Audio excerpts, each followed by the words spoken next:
There's a certain feeling you're almost sure to get the first time you visit Bombay Beach. Most people who come in here and think that come here to take pictures think we're a ghost town. That post-apocalyptic feel I'd like to see it back in like it was back in the day. is what Teresa Lamer hears about all the time. They don't think people live here, actually. But for her, it's home. I love this place. I mean, you can count the stars come up one at a time.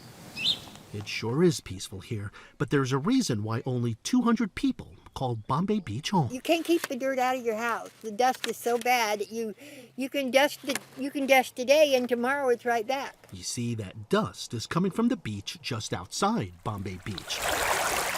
And as the Salton Sea continues to shrink, as it's been doing for decades now, there's a lot more dust from exposed lake bed being blown around. Yeah, I can't breathe in it.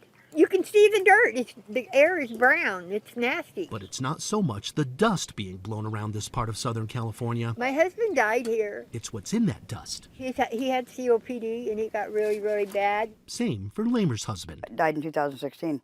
Never needed an inhaler before, and he'd had a couple, and then they put him on this new one, and a week later he died. It's not just Bombay Beach. It seems a lot of people who live in communities around the Salton Sea have been getting sick. No person should go to bed at night or head to work in the morning whether or not the air they breathe is going to make them sick. It's something Patrick O'Dowd, who is the executive director of the Salton Sea Authority, Our people's health would sure like to know. being adversely affected by those changes. And I can't find the person who will answer that question clearly and succinctly, not just for me, but for everybody who lives around here.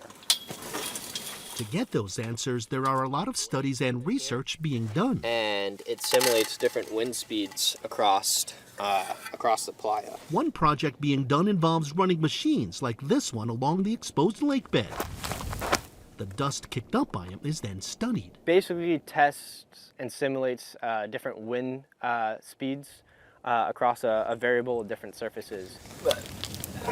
There are also efforts to suppress the dust, like this watering project to help native vegetation grow in some areas. You know, you got to take it slow and make sure that you're doing everything the right way.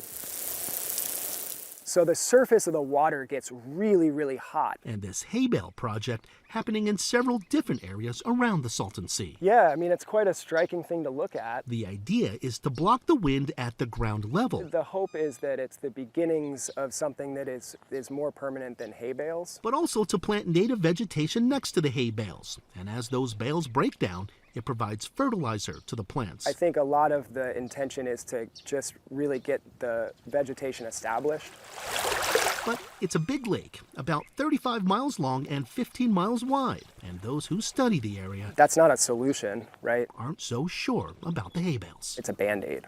I don't know what they can do because the Salton Sea is shrinking. How much longer can people who live in surrounding communities wait? And the more it shrinks, worse it gets. When the wind blows, it's bad, and they know it's bad. And as the Salton Sea continues getting smaller, the possibility of places like Bombay Beach becoming the ghost town it already looks like only grows. It's hard because you get to know the regulars, and most of them are gone now.